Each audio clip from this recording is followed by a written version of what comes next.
Deuteronomy chapter 29. The covenant is founded on the power of God.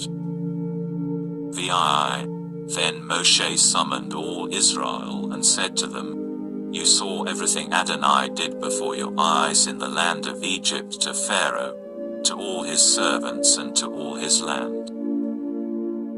The great testings which you saw with your own eyes, and the signs and those great wonders. Nevertheless, to this day Adonai has not given you a heart to understand, eyes to see or ears to hear.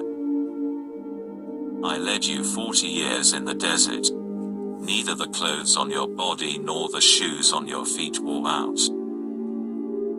You didn't eat bread, and you didn't drink wine or other intoxicating liquor. This was so that you would know that I am Adonai your God. Maftir, when you arrived at this place, Sishan the king of Heshbon and Og the king of Bashan advanced against us in battle, and we defeated them, took their land and gave it as an inheritance to the Reuveni, the Gadi and the Manasseh. Therefore, observe the words of this covenant and obey them, so that you can make everything you do prosper. Haftarah ki tavo, Yeshayahu, Isaiah 60-1-22. Birat Hadashah suggested readings for Parashah ki tavo, Mattatyahu, Matthew 13-123, Luke chapter 21 verses 1-4, Acts chapter 28 verses 17-31, Romans chapter 11 verses 1-15. In regular years read with Parashah 52, in leap years read separately.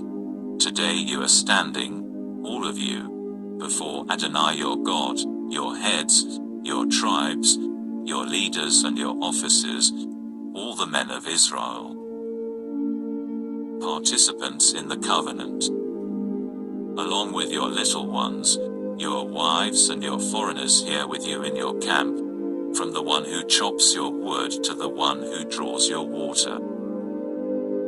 The purpose is that you should enter into the covenant of Adonai your God and into his oath which Adonai your God is making with you today.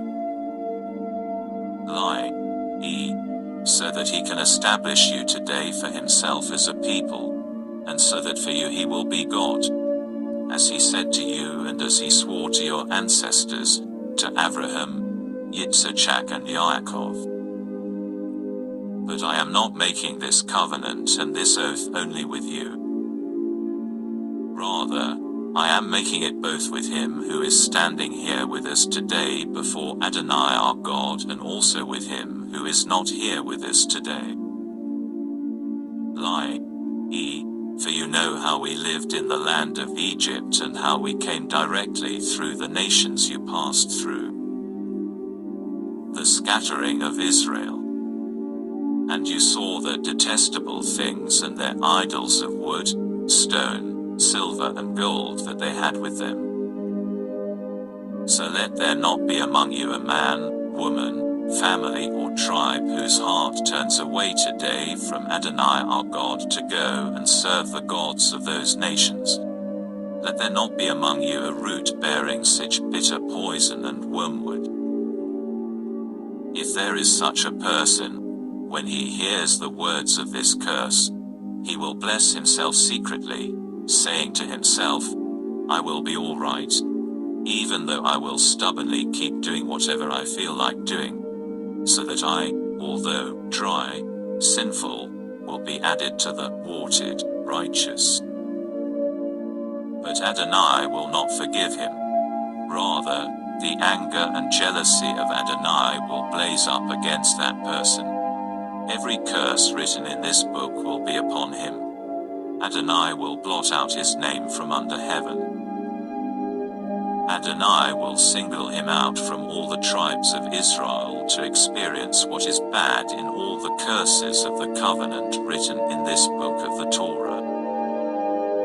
When the next generation, your children who will grow up after you, and the foreigner who arrives from a distant land, See the plagues of that land and the diseases with which Adonai has made it sick, and that the whole land has become burning sulfur and salt, that it isn't being sown or bearing crops or even producing grass, like the overthrow of Esodom, Amorah, Admah and Zeboim, which Adonai overthrew in his furious anger.